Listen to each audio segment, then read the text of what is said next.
میں صرف ملا جی اور قرآن مجید کی خدمت گزاروں کے حلیے میں رہتا ہوں، بہروپیہ بنا ہوا تھا، تو جیل میں آپ جا کر لوگوں سے 20 مہینے پیارے بچوں، اس سے زیادہ اور کیا بات ہو سکتی ہے کہ میں بالکل اپنا قریب کا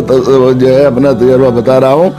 کہ لکھنؤ جیل اتنی بڑی جیل ہے، وہ بہت بڑی تعداد میں لوگ وہاں قیدی رہتے ہیں، اور بہت ہی خاص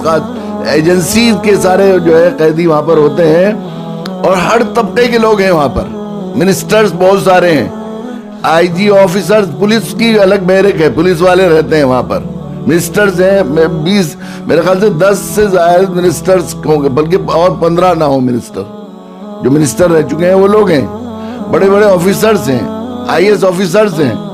وہاں پر ہیں، اور بڑے بڑے مذہبی پیشوا، ہندو مذہبی پیشوا بھی بہت سے ایسے ہیں جو کسی نہ کسی وجہ سے وہاں رہے ہیں، وہاں پر وہ رہے ہیں۔ آپ جا کر اگر سروے کریں گے اور ابھی جا کر پوچھ لیں گے تو جا کر معلوم ہوگا کہ جیل میں جو قیدی ابھی پچھلے دنوں میں رہے ہیں، سب سے زیادہ محبت اور سب سے زیادہ عزت کس شخص کو دی جاتی تھی؟ تو میں اپنے منہ سے نہیں کہہ رہا ہوں، پر میری بات نہیں، میں اس حلیے کی بات کہہ رہا ہوں صرف۔ انہیں میرے اندر کیا ہے اس کا تو کچھ نہیں معلوم نہیں تھا،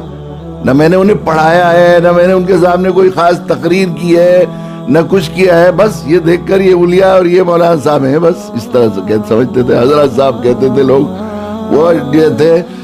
ATS والے جو ایجنسی ریمانڈ پر، شروع میں افسروں نے دیکھ کر یہ کہہ دیا تھا، حضرت صاحب ہم آپ کے مقام کو سمجھتے ہیں اور آپ معزز آدمی، یہاں سے بلکہ گرفتار کیا تھا تبھی انہوں نے جو تھا اس نے یہ کہہ دیا تھا کہ ہم جانتے ہیں آپ معزز آدمی ہیں، ہم آپ کے ساتھ کوئی ایسا رویہ تھوڑے کر سکیں گے، آپ ایسے دیکھ کر اسے کیا معلوم معزز آدمی ہے کہاں سے ہو گیا ہے۔ پولیس والے تھے وہ تو ایک مجرم سمجھ کے پکڑ کے لے جا رہے تھے۔ پھر وہاں بھی وہ انہوں نے کہہ دیا کوئی آپ کو تم بھی نہیں کہے گا حضرت صاحب، یہاں اگر کوئی آپ کو ہمارا عملے کا کوئی آدمی تم کہہ دے تو آپ مجھے فوراً انٹیمیٹ کریں گے، اور فوراً یہ کہا کہ دیکھیے حضرت صاحب اگر 10 دفعہ میرے پاس آنا چاہیں گے تو آپ یہ نہیں کہیں گے کہ تھوڑی دیر میں آنا ہے،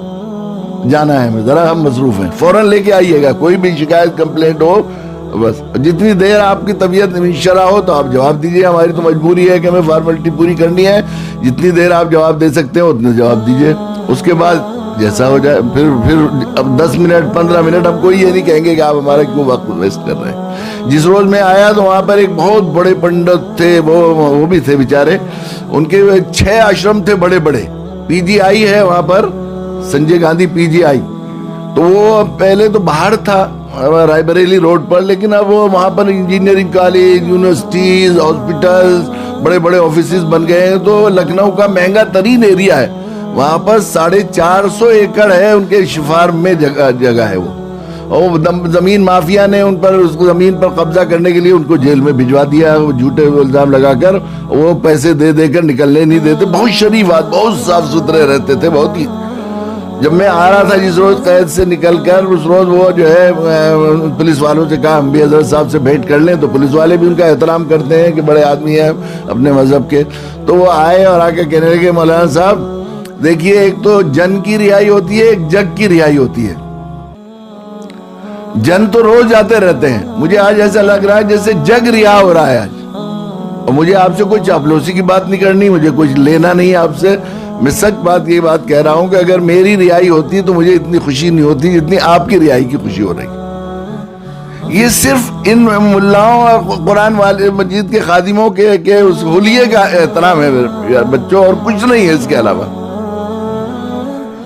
میں مدرسے میں جاتا ہوں، لوگ معائنہ لکھواتے ہیں، اب چونکہ ہم لوگ خدمت کرنے لگے ہیں تو تھوڑا بہت ہوتا ہے کہ بھئی ہر گیا ایک روایات جو چلی آ رہی ہیں اس کو سب لحاظ ہے، کوئی بھی آئے گا تو لکھواتے ہیں، معائنہ لکھواتے ہیں، تو میں معائنے کے بعد شروع سے میں نے اپنے لیے ایک وہ کیا ہے، کچھ خط لکھنا ہے، کسی کو تصدیق نامہ دینا ہے، خاک پائے خدام دین، یہ کچھ بھی بے خیالی کے ساتھ اور کسی طرح بھی کچھ لکھ دوں میں، لیکن اس کو بہت استحضار کے ساتھ لکھتا ہوں میں، اندر سے کیفیت کے ساتھ، اور اس خیال کے ساتھ کہ معائنے بہت سے اللہ والے، اللہ کے نیک بندے مقبول گھڑی میں پڑھیں گے، تو کسی وقت کسی مقبول بندے نے یا کسی مقبول گھڑی میں یہ لفظ پڑھا گیا اور اللہ نے قبول کر لیا تو میرا حشر ہو جائے گا ان کے قدموں کی خاک کے ساتھ، جو خدا خدمت کرنے والے ہیں قرآن مجید کے ساتھ۔ یہ اس کی برکت، جہاں جاتے ہیں وہاں پر یہ صورتحال ہوتی ہے۔ آپ یہ سمجھتے ہیں، لوگ سمجھتے ہیں کہ دنیا کے اعتبار سے یہ لوگ،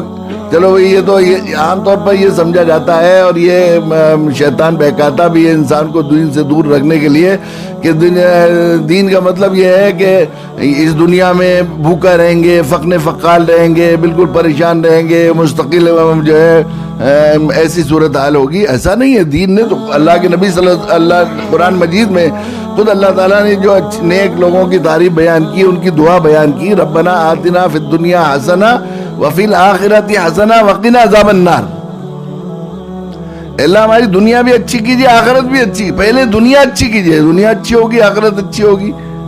جو لوگ آخرت کے لیے اور دین کو مقصد بنا کر اور قرآن کی خدمت گزاری کو دین سمجھ کر کرتے ہیں، ان کی پہلے دنیا اچھی ہونا ضروری اور لازمی ہے، یقینی ہے، بالکل ہوتی ہے، بالکل۔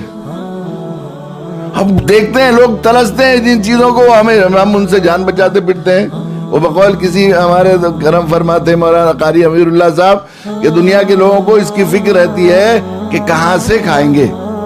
اور ہم ملاؤں کو اور دین کے قرآن کی خدمت گزاروں کو یہ فکر ہوتی ہے کہ کہاں کھائیں گے، کہاں چھوڑیں گے، کس سے معذرت کریں گے، یہی رہتا ہے روز۔ ناشتے اس کے ہوتا ہے میرے، اگر میں کہہ رہا ہوں خاک پائے خدام دین بننے کی خواہش اور چاہت اور ارمان اور اس کی دعا اور اس کی تمناؤں کی برکت ہے۔ برکت سے میں یہ بات کہتا ہوں کہ اگر ریکارڈ بنایا جاتا، شروع سے رکھا جاتا، تو شاید دنیا میں ایک Guinness book of world record میں میرا نام آ جاتا، ایک بندہ جس نے دسترخوان پر ناشتے اور کھانوں پر سب سے زیادہ وقت گزارا ہے۔ میری زندگی کا سب سے زیادہ وقت شاید کسی اور کا میرے برابر نہ گزرا ہو اتنا دسترخوانوں پر۔ ادھر سے جاتے ہیں ادھر سے جاتے ہیں ادھر سے۔ رزق بھی کہاں سے آتا ہے، کیسے لوگ وہ کرتے ہیں خدمت گزاری اور خوش ہوتے ہیں، کھلا کر احسان مانتے ہیں۔ اگر دسترخوان پر بیٹھ گئے تو بعض دفعہ ایسا ہو جاتا ہے، ایک دفعہ میں سنا رہا تھا لطیفہ کہ میں رات صبح سے چلتا رہا شام کو، تو وہ وہاں جو ہے شام میں اتنا حال خراب ہو گیا ناشتہ نہ کرنے کی، طبیعت آدمی پیٹ کتنا ہوتا ہے کتنا، تو وہ ایک صاحب نے بہت سارا دسترخوان لگایا ہوا تھا، تو میں نے ایک کشمش توڑ کر تھوڑا سا کنارہ کھانا چاہا، تو وہ صاحب کہنے لگے نہیں حضرت کشمش تو بالکل صاف ہے، اس میں کچھ نہیں ہے، یہ بہت اچھی کشمش ہے، ابھی تازی ہے۔ میں نے کہا نہیں، اصل میں پوری کشمش نہیں کھانے کے حال میں نہیں ہوں، اس لیے اسے توڑ رہا ہوں۔ یہ صرف قرآن کی خدمت گزاروں کے قدموں میں رہنے کی حسرت کی برکت، تو خود جو قرآن کا کام کرنے والے ہوں گے، خدمت کرنے والے ہوں کیسے ہوں گے۔ ایک مرتبہ ہم وہاں ایک کورے گاؤں ایک قصبہ ہے، وہاں عشاء کی نماز کے بعد ہمارے وہاں سے جو ہے عشاء کی نماز کے بعد پروگرام، مغرب کے بعد پروگرام تھا، عشاء کے بعد ہمیں مالیگاؤں جانا تھا 3 روز کے لیے۔ یہ طے ہو گیا تھا کہ ہم لینے آ جائیں گے، مالیگاؤں والوں نے کہا تھا کہ ہم لینے بھیج دیں گے۔ تو نماز کے بعد پہنچے تو ایک پجیرو گاڑی کھڑی ہوئی تھی، ایک لینڈ کروزر کھڑی ہوئی تھی، دونوں گاڑیاں کھڑی ہوئی تھی۔ وہ کہنے لگے اس میں چلیے، دوسرے کہنے لگے نہیں ہمیں لے جانا ہے۔ ان میں آپس میں بڑا اختلاف ہونے میں کہا امیر کسی کو بنا کے بھیجا ہے وہاں کے لوگوں نے؟ میں کہا نہیں حضرت امیر تو کسی کو نہیں بنایا، وہ ماننے کو تیار نہیں تھے کوئی بھی۔ تو میں نے حافظ مبشر ہمارے ساتھی تھے، میں نے کہا ہم لڑائی کے، آپ کو معلوم ہی ہے حافظ مبشر لڑائی سے ہم بزدل آدمی ہیں، لڑنے لڑانے کے عادی نہیں ہے، نہ ہم اس سے ڈرتے ہیں۔ تو بہت دنوں سے مفتی روشن صاحب کے یہاں نہیں گئے، ایک ٹیکسی کرو، ہم مالیگاؤں جاتے ہی نہیں، ہم تو سنوری چلتے ہیں وہاں، چلو یہاں سے۔ تو انہیں خیال ہوا کہ بھئی وہ ذرا ہو گئے، کہنے کا حضرت جس میں چاہے بیٹھ جائیے۔ میں نے کہا کتنی دور ہے مالیگاؤں؟ انہوں نے کہا 110 کلومیٹر ہے۔ تو 55 کلومیٹر کہاں بیٹھتا ہے کہ فلاں دریا کا پل ہے، صحیح 55 کلومیٹر ہے۔ میں نے کہا 55 کلومیٹر ایک میں بیٹھ جائے، اور 55 کلومیٹر ایک میں، کہ ہاں جی ہاں، وہ خوش ہو گئے، چلو دونوں میں ہو جائے گا۔ تو اب یہ ہوا کہ مالیگاؤں کون لے جائے گا؟ اصل تو اس کا اعزاز ہوگا جو مالیگاؤں لے جائے گا۔ تو میں نے کہا اس کے لیے قرعہ ڈالنے، تو قرعہ ڈال لیا۔ اب میں پہلی گاڑی میں بیٹھا تو انہوں نے بتانا شروع کیا حضرت آپ کو لگ تو رہا ہوگا اچھا، مگر وہ مالک صاحب ڈرائیور تھے، ان کا بیٹا ساتھ میں تھا، وہ کہ وہ ہمارے حضرت ان کے ابا جی حاجی صاحب، انہوں نے 1 مہینہ 3 دن پہلے گاڑی نکلوائی تھی، اور خود بیٹھ کے نہیں آئے تھے، بلکہ ایک ڈرائیور کے ساتھ آئے تھے، اور کہا تھا کہ حضرت آنے والے ہیں، وہی بیٹھیں گے سب سے پہلے گاڑی میں۔ اسی طرح کھڑی ہوئی تھی ہے کہ اس کا افتتاح کریں گے آپ۔ پھر ہم آگے جب دوسرے والے گاڑی میں بیٹھے تو انہوں نے بتایا پجیرو کے بارے میں کہ 21 دن سے کھڑی ہوئی تھی گاڑی، نہیں بیٹھے نہیں تھے وہ۔ گاڑی جب آتی ہے تو کتنا چارم ہوتا ہے گھر والوں کو. ابھی چلتے ہیں کہیں گھومنے, نئی گاڑی آئی ہے, اور اتنی ایسی وی آئی پی گاڑیاں تھی, دونوں بیٹھی تھی, وہ انتظار میں بیٹھے ہوئے. تو کوئی ہمیں اپنی گاڑی میں بٹھا لے, کوئی ہمیں گاڑی میں بٹھا لے تو ہم اس کا احسان مانتے ہیں. عام طور پر لوگوں کا, زیادہ تر میکسیمم یہ دنیا کام کرنے والے اچھے اچھے لوگوں کا, خاصے لوگ, درمیانی درجے کے لوگ, کوئی گاڑی میں اپنی بٹھا لے تو احسان سمجھتے ہیں. اور یہ قرآن کے خدمت گزاروں کی خاک میں بننے کی خواہش کرنے والے کے ساتھ اللہ کے یہاں یہ اعزاز کہ لوگ 1 مہینہ 3 دن اور 21 دن تک نئی گاڑی کھڑی رکھیں کہ وہ سب سے پہلے وہ بیٹھیں گے. بلکہ لطیفہ یہاں تک بھی ہوا کہ ایک مولانا نے ایک گھر بنایا تھا, اسی میں ہمارا قیام تھا. تو جاتے بڑی دلچسپ ہے لطیفہ ہے کہ وہ مولانا کہنے لگے کہ حضرت, وہ سب لوگ کہنے لگے حضرت ضرورت سے فارغ ہو لیجیے, فارغ ہو لیجیے, فارغ ہو لیجیے. میں نے کہا مجھے ضرورت نہیں. کہ نہیں حضرت ہو لیجیے فارغ. تو میں نے سوچا کہ کیوں اتنا فارغ ہونے کا کہہ رہے کہ یہ مکان بنا ہے تو اس کے ٹوائلٹ کا بھی افتتاح نہیں ہوا ابھی. یہ میں پیارے بچوں میں اس لیے بتا رہا ہوں یہ بات کہ ذرا اپنے دل میں اپنے مقام کی پہچان. مجھے معلوم ہے کہ میں قرآن پڑھا نہیں سکتا, میں پڑھا لکھا ہوں نہیں کچھ بھی, تو میں کیسے پڑھاؤں گا. تو میں اتنا تو کر سکتا ہوں کہ قرآن کے خدمت گزاروں کے قدموں میں بیٹھ جاؤں, ان کی خاک کو آنکھوں سے لگاؤں, اور ان سے محبت کروں, ان سے عقیدت کرنے والوں میں میرا شمار ہو جائے. اس جذبے کی کا ہے یہ قدر, اور کسی چیز کی نہیں ہے.